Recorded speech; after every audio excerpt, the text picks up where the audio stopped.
Brasil, o professor Carlos Gustavo Pódio. Ele é professor de Relações Internacionais. Professor, bom dia. Enquanto a gente está de olho no que acontece em Washington, talvez seja importante ter com o senhor a sua expectativa para este segundo mandato de Donald Trump. Eu falei mais uma vez, um pouco mais cedo na nossa cobertura, como Trump chega diferente, mais empoderado, mais experiente, sabendo alguns meandros e dificuldades que ele pode vir a ter na Casa Branca. Pergunto se isso vai facilitar para ele fazer as ideias, colocar em prática seus planos, não apenas para os Estados Unidos, mas para o mundo. Professor Pódio, bom dia.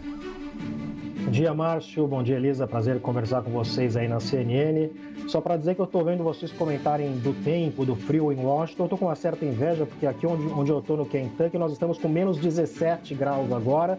Máxima prevista para hoje de menos 9. Essa vai ser a máxima do dia hoje aqui. Então, eu estou achando até que Washington está um pouco quentinho. Estou querendo ir para lá daqui a pouco.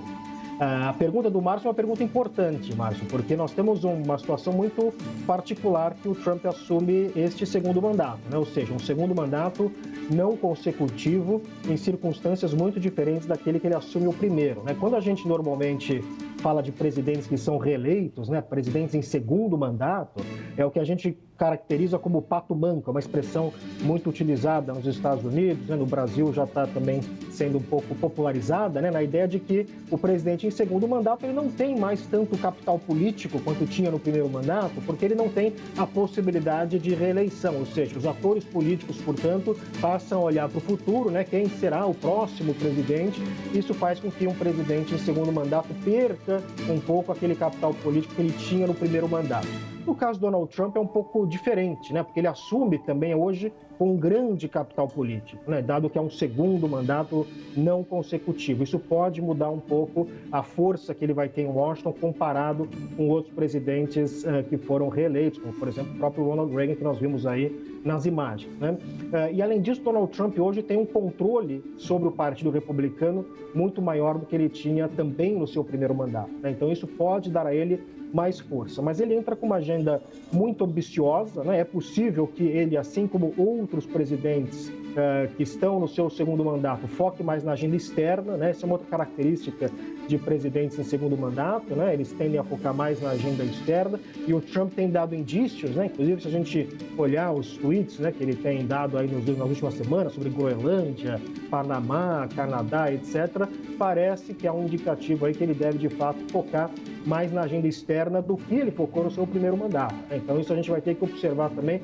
Que Trump será esse, né? Será que vai ser o Trump que a gente viu como mais protecionista, isolacionista, etc., ou será um Trump mais agressivo do ponto de vista das relações internacionais? As indicações, repito, né, que nós temos aí das declarações que ele tem dado antes de entrar no governo é que ele talvez seja um pouco mais agressivo do que ele foi no primeiro mandato, né? Agressivo no sentido de buscar resolver questões de forma mais direta e, eventualmente, com o uso da força militar. Então, nós temos muitas questões, né, Márcio, ainda para serem respondidas, porque é uma situação muito singular, um presidente de segundo mandato assumindo no mandato não consecutivo, num cenário de grande polarização política nos Estados Unidos e principalmente dentro da figura do Trump, que é alguém que às vezes manda sinais contraditórios, não é uma figura política tradicional, né? Então isso torna aí a gente apontar direções um pouco complexas. É claro que vai ter muita questão da imigração, estão se falando aí em 100 ordens executivas para o primeiro dia de mandato. A gente vai ver algum tipo dessa agenda que ele colocou na campanha, certamente logo aí nos primeiros dias, pelo menos do ponto de vista para dar uma satisfação para o seu eleitor.